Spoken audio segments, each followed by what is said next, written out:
오늘 우리에게 주시는 하나님의 말씀은 다니엘서 11장 20절부터 35절까지 말씀이 되겠습니다. 다니엘서 1252쪽입니다. 다니엘서 11장 20절부터 35절까지 말씀을 저와 여러분이 한 절씩 교독하겠습니다. 20절부터입니다.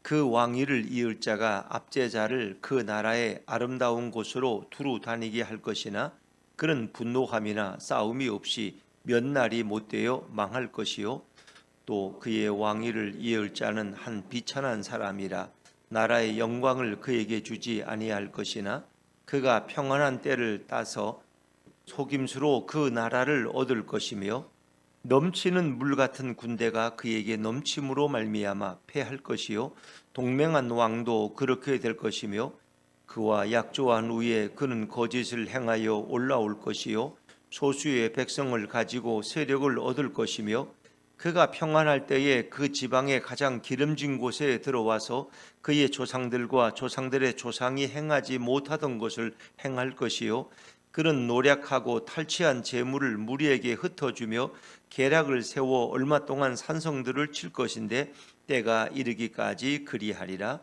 그가 그의 힘을 떨치며 용기를 다하여 큰 군대를 거느리고 남방 왕을 칠 것이요 남방 왕도 심히 크고 강한 군대를 거느리고 맞아 싸울 것이나 능히 당하지 못하리니 이는 그들이 계략을 세워 그를 침이니라.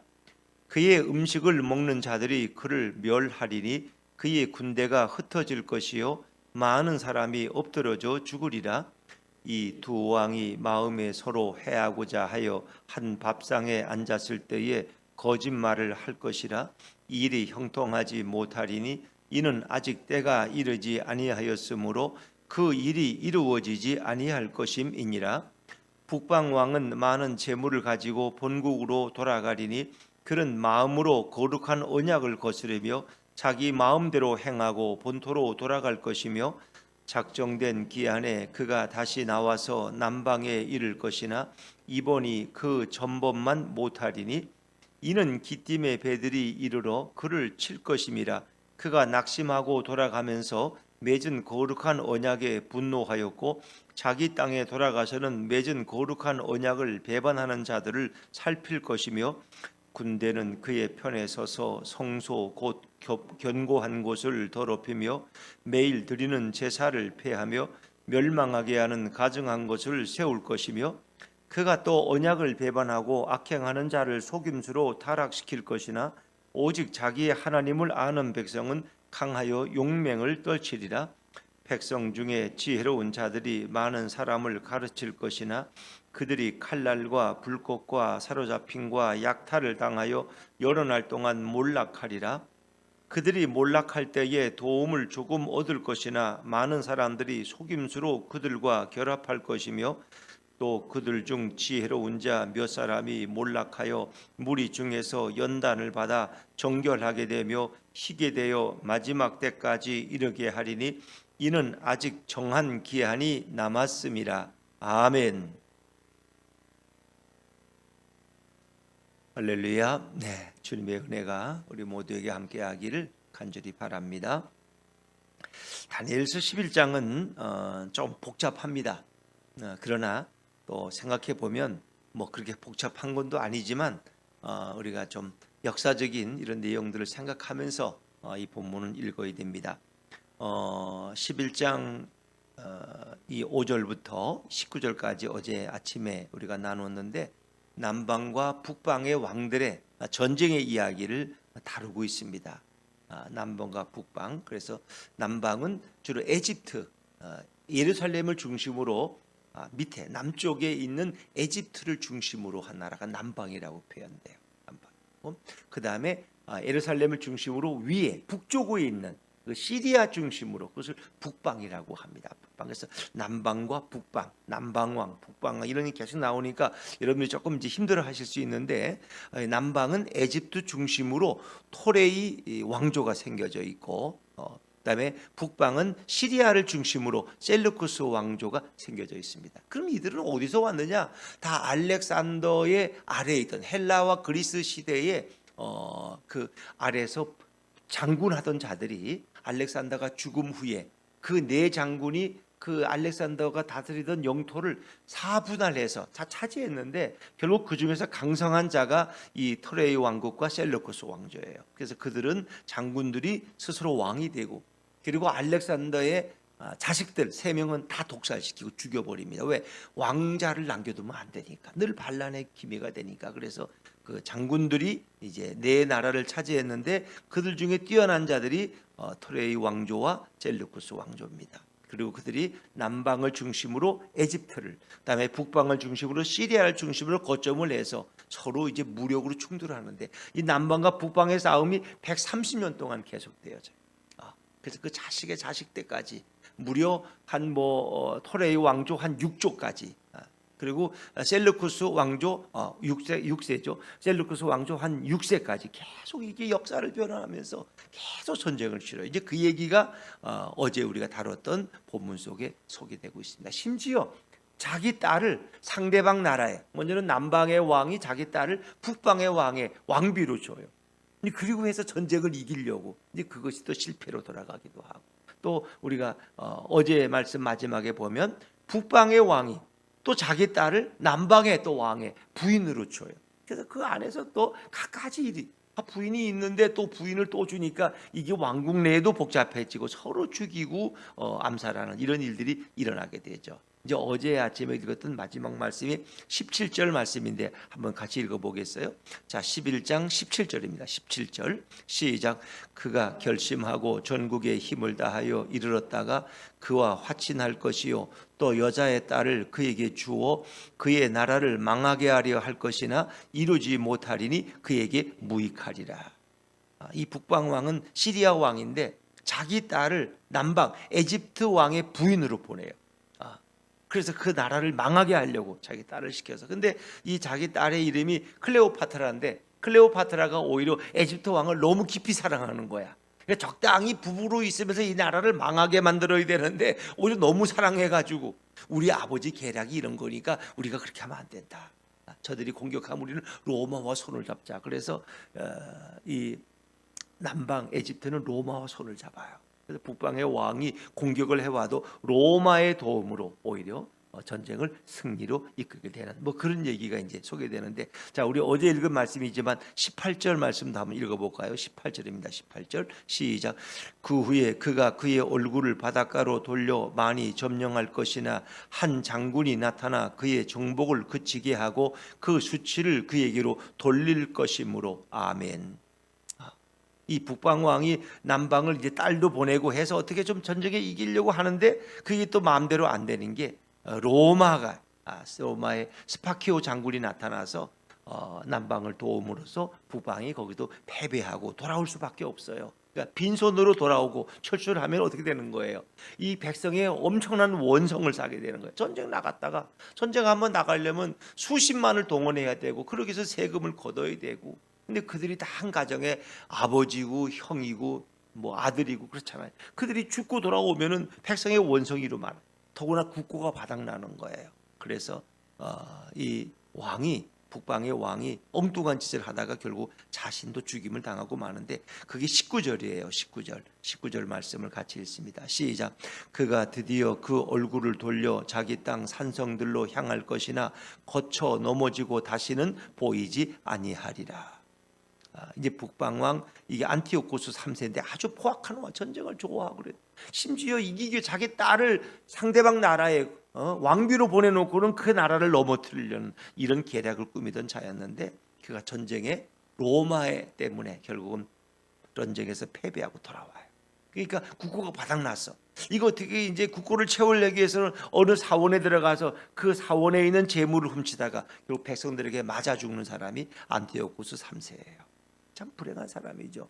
그리고 그때부터 로마의 지배를 받는 거예요. 이게 안티오쿠스의 자식들이 로마의 포로로 잡혀가요. 로마에 포로로 잡혀간 동안에 여기에 이제 호수아비 왕을 세워놓는데 그게 바로 셀루쿠스 4세예요.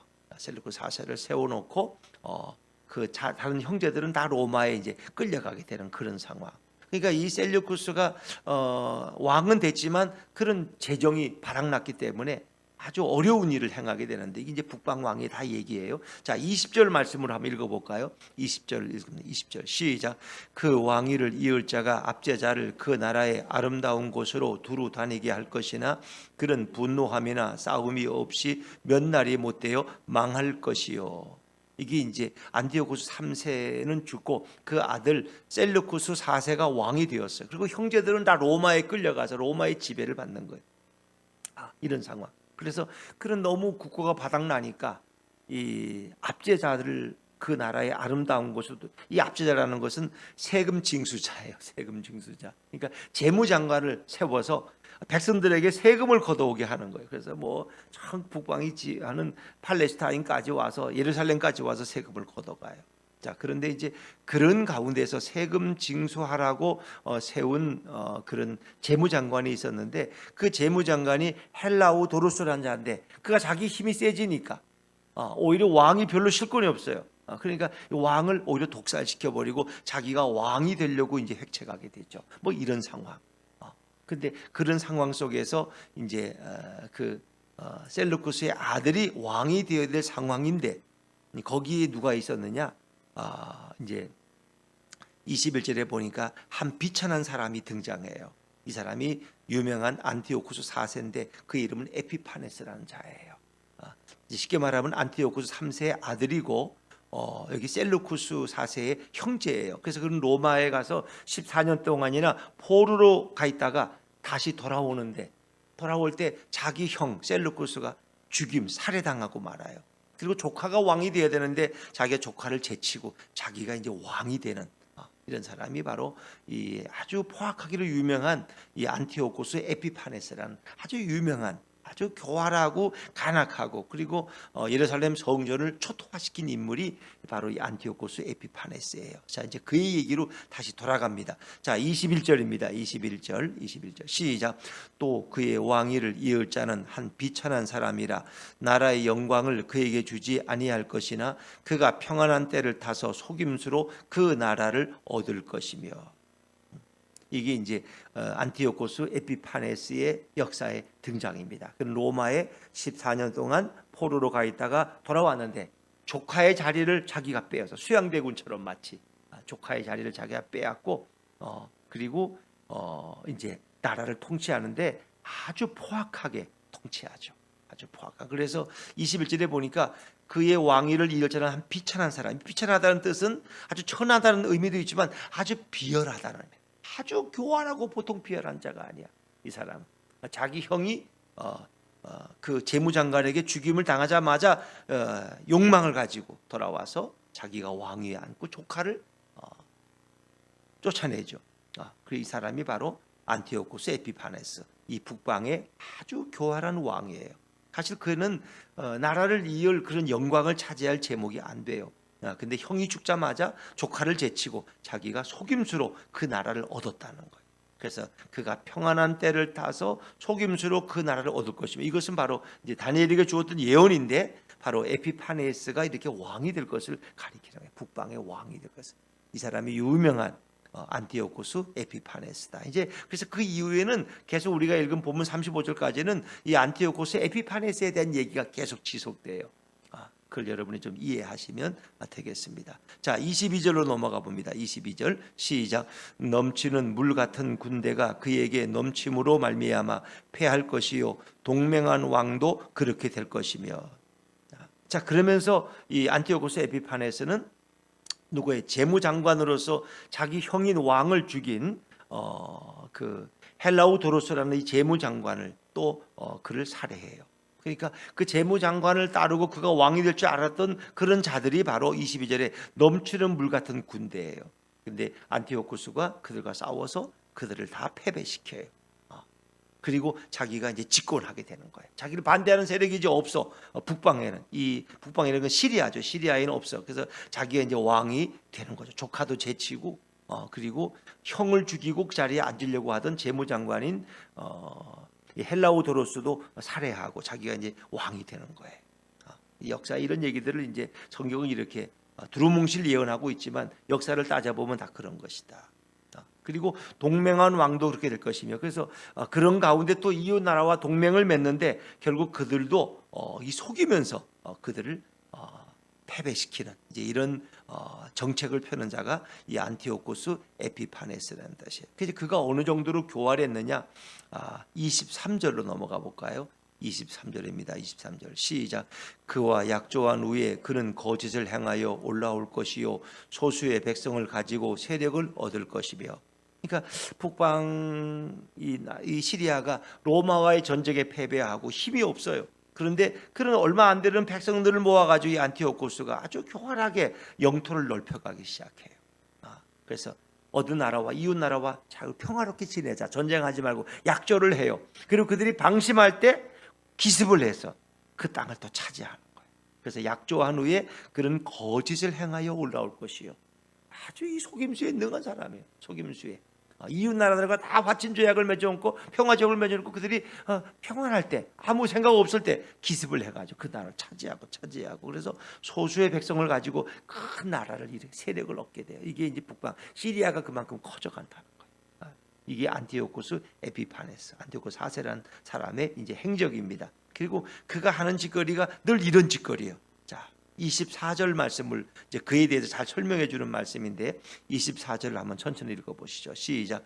그가 평안할 때에 그 지방의 가장 기름진 곳에 들어와서 그의 조상들과 조상들의 조상이 행하지 못하던 것을 행할 것이요 그런 노력하고 탈취한 재물을 무리에게 흩어주며 계략을 세워 얼마 동안 산성들을 칠 것인데 때가 이르기까지 그러하리라. 그래서 계속 영토를 넓혀가는 근데 주로 언제?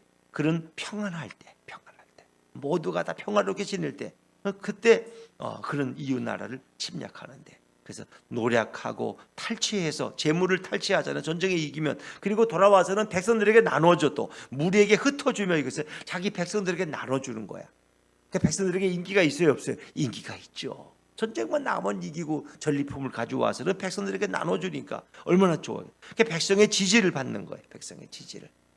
그리고 계략을 세워 얼마 동안 또 산성들을 치고 때가 이르기까지 그리하리라. 아주 계략에 능하고 아주 교활하고 이 사람이 바로 그래서 주로 약조한 후에 또 그가 평안할 때 평화조약을 맺어놓고 뒤에서 공격하고 또 그가 아무런 생각 없이 평안할 때 가서 기습을 해서 그 나라를 정복하는 이런 아주 교활한 짓을 한 사람이 이 안티오코스 에피파네스다. 그리고 그는 이제 북방이 이렇게 커지니까 다시 남방 에집트 쪽을 또 넘보게 돼요. 에집트 쪽을. 참 묘한 사람이죠. 근데 사실 그 앞에 자기 아버지가 북방을 정복하기 위해서 남방을 에집트를 정복하기 위해서 자기 딸 클레오파트라를 거기 보내는 거예요. 그러니까 자기 누이야 클레오파트라는. 근데 이제 클레오파트라도 나중에 이제 죽고 그의 아들이 또 왕이 됐는데 자기 조카가 다스리는 이 남방 에집트를 정복하기 위해서 군사를 이끌고 가는 이 북방의 왕이 바로 안티오코스 에피파네스입니다. 그래서 에집트 1차 원정을 일으킵니다. 자, 25절 말씀이 바로 그 내용입니다. 25절입니다. 25절 시작. 그가 그의 힘을 떨치며 용기를 다하여 큰 군대를 거느리고 남방 왕을 칠 것이요 남방 왕도 심히 크고 강한 군대를 거느리고 맞아 싸울 것이나 능히 당하지 못하리니 이는 그들이 계략을 세워 그를 침이니라. 이 북방 안티오코스 에피파네스는 사실 남방 왕 에집트 왕에 비하면 자기가 삼촌인데 외삼촌이야. 근데 외삼촌이 조카를 아주 교활하게 이렇게 해서 결국 그 나라를 이제 승리하는, 정복하는 그런 짓을 하는데 어떤 짓을 하느냐? 아주 교활한 짓이에요. 26절 말씀을 넘어가 봅니다. 26절 어떻게 안티오코스 북방 왕이 남방을 정복하기 위해서 어떤 일을 꾸미는지 26절입니다. 시작. 그의 음식을 먹는 자들이 그를 멸하리니 그의 군대가 흩어질 것이요 많은 사람이 엎드러져 죽으리라. 그러니까 이건 남방왕, 이 톨레이 왕, 톨레이 6세라고 하는데 자기 조카예요. 그 음식을 먹는 자기 아주 신이 많은 부하들, 그래서 부하들을 교섭해가지고 그 부하들이 식사하는 잔치하는 자리에서 자기 왕을 살해하게. 암살하게. 그리고 전쟁의 승리를 거두는 거예요. 이게 이 안티오코스 에피파네스의 아주 교활한, 어떻게 자기 조카를 이렇게 볼모로 해서 그런 일을 할까? 그의 군대가 흩어질 것이요 많은 사람이 엎드러져 죽으리라. 그래서 그는 북방 왕으로서 시리아가 영토를 넓혀가죠. 자, 27절 제가 읽죠. 이 두 왕이 마음에 서로 해하고자 하여 한 밥상에 앉았을 때에 거짓말을 할 것이라. 일이 형통하지 못하리니 이는 아직 때가 이르지 아니하였으므로 그 일이 이루어지지 아니할 것임이니라. 자, 이것이 이제 이 북방의 1차 에집트 원정. 에집트는 남방을 가리키는 거죠. 그래서 북방 왕인 안티오코스 에피파네스는 1차 원정에 승리하게 되고, 그리고 거짓말로 그 나라를 넘어뜨리는 그런 일을 행해요. 그리고 이제 많은 재물을 가지고 그는 돌아갔어요. 그러나 거기에 또 만족하지 않고 다시 2차 에집트 원정을 또 계획하게 돼요. 그것이 이제 28절부터인데 28절 말씀을 28절 시작. 북방 왕은 많은 재물을 가지고 본국으로 돌아가리니 그는 마음으로 거룩한 언약을 거스르며 자기 마음대로 행하고 본토로 돌아갈 것이며. 그래서 1차 원정에 승리하고 많은 재물을 가지고 북방으로 다시 돌아가요. 북방이라는 것은 이제 시리아로 다시 돌아간 거죠.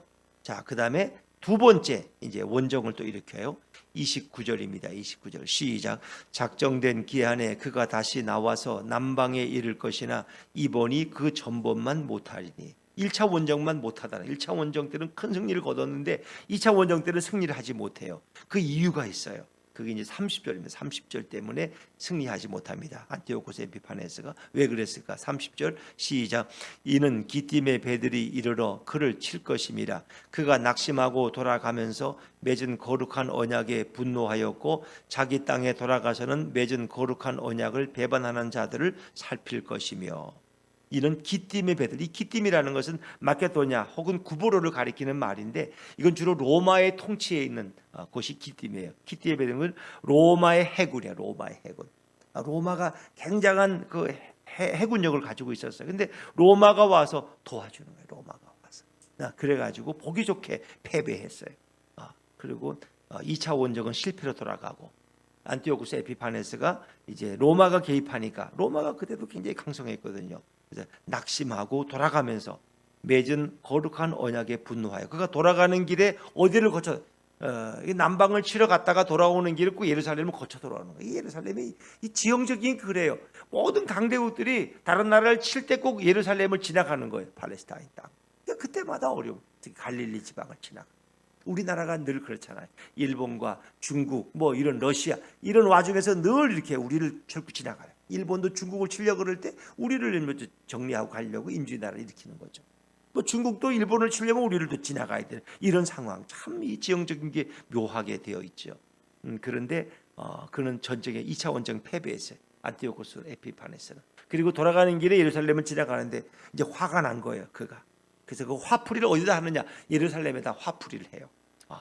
거룩한 언약에 분노하였다는 것은 이 거룩한 언약을 가진 예루살렘을에서 분노를 표출하는데 그는 자기 땅에 돌아가서는 맺은 거룩한 언약을 배반하는 자들을 살필 것이며, 이것은 하나님과의 약속을 어기는 거짓된 제사장들을 살피는 거예요.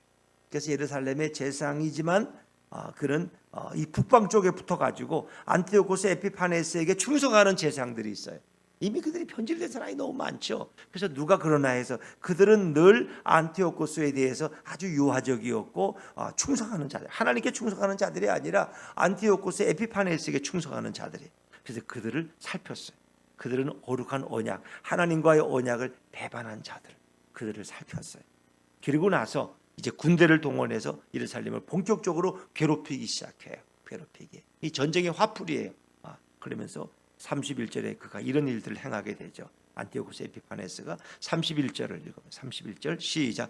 군대는 그의 편에 서서 성소 곧 견고한 곳을 더럽히며 매일 드리는 제사를 폐하며 멸망하게 하는 가증한 것을 세울 것이며. 이 역사 속에 이 잔인한 안티오코스 에피파네스가 이런 일을 예루살렘에 행해요. 그래서 성전에. 그래서 성소, 여기서 말하는 성소는 지성소를 가리켜요. 군대가 지성소 성소를 막 드나들어 막 그냥 군합발로 더럽히는 거야. 성전을. 그리고 견고한 곳을 더럽히며 이것은 지성소를 더럽혀 지성소에 막 군발을 싣고 들어가고 말이에요. 그래서 성소를 더럽히고 매일 드리는 제사를 폐한다. 이것은 제사 드리지 못하게. 아침 저녁으로 유대인들은 예루살렘 제사장들은 매일 상절을 예배를 드리는데 그걸 못하게 금지시켜 버렸어요. 그리고 멸망해야 하는 가증한 것을 세우고 그 성소 안에다가 제우스 신상을 세워놨어요. 그리고 거기다가 돼지머리를 갖다 놨어요. 유대인들이 제일 싫어하는 게 돼지머리야, 부정한 거. 근데 그런 더러운 것을 성전에다 갖다 놓고 거기서 제우스 신에게 예배를 드리라고 이렇게 강요하는, 이 참 엄청난 일이죠. 예루살렘으로서는 완전히 성전 예배를 파괴하는. 근데 이제 이런 가운데서도 하나님을 끝까지 의지하는 믿음 백성들이 있어요. 이게 참 놀라운 건데 32절 말씀을 읽어. 32절입니다. 시작. 그가 또 언약을 배반하고 악행하는 자를 속임수로 타락시킬 것이나 오직 자기의 하나님을 아는 백성은 강하여 용맹을 떨치리라. 이 안티오코스 에피파네스가 예루살렘 성전을 이렇게 초토화시키고 우상으로 더럽힐 때 거기에 동조하는 무리들이 있어요. 언약을, 하나님과의 언약을 배반하고 악행하는 자를 속임수로 타락시키고, 이제 안티오코스가 내가 이렇게 하면 너희들에게 앞으로 자유를 주겠다. 자유를 줘서 내가 지금은 화풀이 하지만은 내가 앞으로 너희에게 자유를 줘 마음껏 예배드리게 하겠다. 그러니까 거기에 속아가지고 이 안티오코스에게 협조하는 제사장들이 있어요. 유대인들이. 그들을 다 속인 거예요. 속임수로 그들을 타락시켜 그리고 제우스 신상에 절하게 만들고. 그러나 그런 가운데서도 거기에 굴복하지 않는 자들이 있어요. 오직 자기의 하나님을 아는 백성은 강하여 용맹을 떨치리라. 오직 하나님만 바라보는 자들이 있어요. 그런 가운데서도 오직 자기의 하나님을 아는 백성, 이런 사람들은 이제 그 시대에 하심이라는 아주 경건한 무리들이에요. 그들은 안티오코스를 거절해. 그리고 우리는 하나님만 섬기겠다는, 우상에게 절할 수 없다는 거야. 그러면서 핍박을 자처하는 자들이, 많은 순교자가 거기서 나와요. 오직 자기의 하나님, 우리가 하나님을 알아야 돼. 우리는 오늘 이 시대에도 하나님을 모르는 이런 그리스도인들이 너무나 많은 거예요. 그 시대도 마찬가지. 하나님을 잘 몰라. 하나님을 몰라. 그래가지고 쉽게 그냥 그것이 잘 되는 길인 줄 알고 이 포악한 안티오코스 에피파네스, 이 시리아 왕에게 순종했던 자들이 있었어요. 그들은 거짓된 자들이죠. 그러나 진정한 그리스도인들은, 하나님을 아는 백성은 오히려 강하여 용맹을 떨칠 것이다. 그래서 하시딤의 이름이 유명한 이름입니다.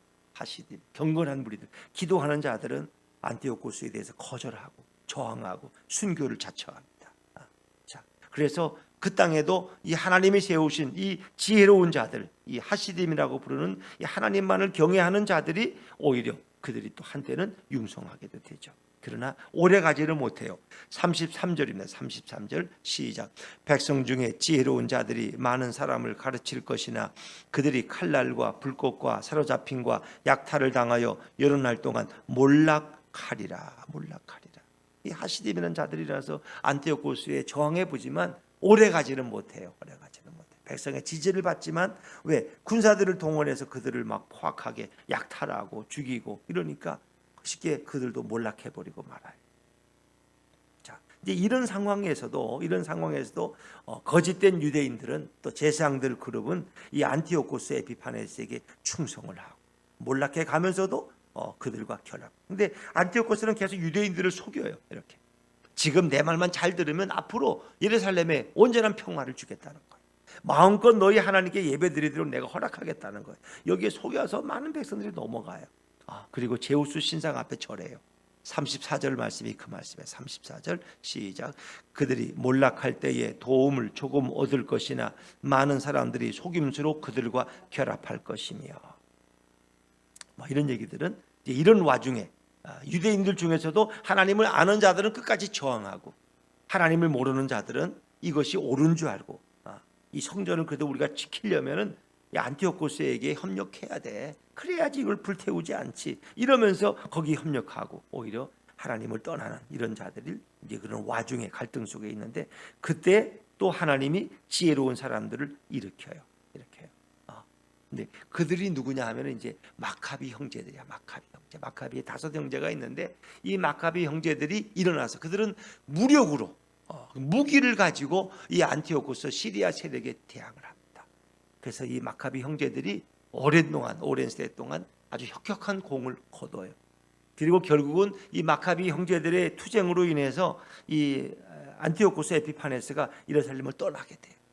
그리고 다른 곳으로 피신해 있다가 거기서 살해당해요. 죽임을 당해요. 아직 죽는 얘기까지는 안 나오죠. 그래서 이 안티오코스 에피파네스는 아주 적그리스도의 대명사야. 적그리스도. 그래서 우리가 마지막 종말 때 와서 한 일해가 7년의 절반인 3년 반 동안 그리스도인들을 핍박할 자가 바로 이 적그리스도인 이 안티오코스 에피파네스라고 얘기할 정도로. 그러나 이제 역사 속에 사실 이건 지나간 얘기예요. 그러나 이 얘기는 그 미래에 있을 마지막 주님이 오시기 전에 있을 이런 3년 반의 엄청난 이 환란의 때를 우리에게 미리 보여주고 있는 거예요.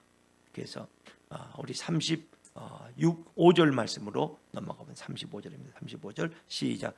또 그들 중 지혜로운 자 몇 사람이 몰락하여 무리 중에서 연단을 받아 정결하게 되며 희게 되어 마지막 때까지 이르게 하리니 이는 아직 정한 기한이 남았습니다.